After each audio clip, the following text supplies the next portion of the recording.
পোলাও খাচ্ছে, পোলাও দিয়ে আলুর দম দিয়ে খাচ্ছে। একটু পায়েস খেয়ে নাও। মুখ ধোবে গপু? পুজোর কাজের হাতেখড়ি আমার মায়ের থেকে নেওয়া, মায়ের কাছ থেকে শেখা দুটো নিয়ম আজ আপনাদের সাথে শেয়ার করলাম। পুজোর সময় ঠাকুরকে আমরা ফল নিবেদন করে থাকি। সব সময় ফলের মধ্যে যে ফলটা থাকে তা হলো কলা।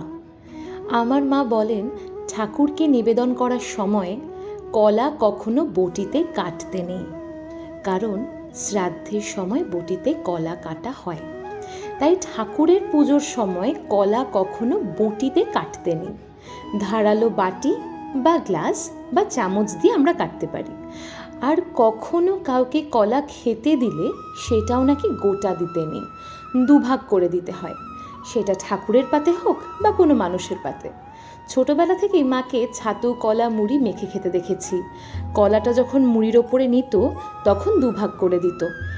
এর কোনো তথাকথিত নিয়ম মায়ের কাছ থেকে শুনিনি আমি, তবে এই নিয়মগুলো ঠাকুর পুজোর সময় অক্ষরে অক্ষরে পালন করি আমিও।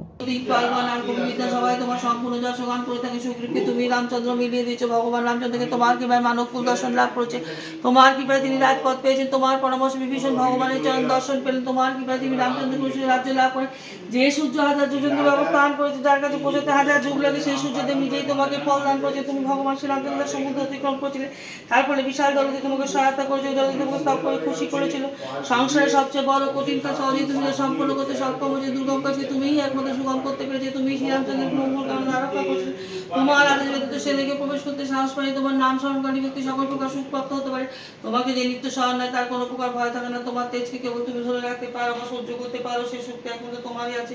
তোমার সিংহ গর্জনে ত্রিভুবন কম্পমান থেকে, হে অঞ্জন পুত্র, যে তোমার মহাবীর নাম জপ করতে থাকে তার পাশে কোনো ভূত পেতে দুষ্ট ব্যক্তি আসতে পায় না বা তার কোনো প্রকার অনিষ্ট করতে পারে না। হে বীর হনুমান, যিনি তোমার নাম স্মরণ করলে সকল প্রকার বিনাশ হবে।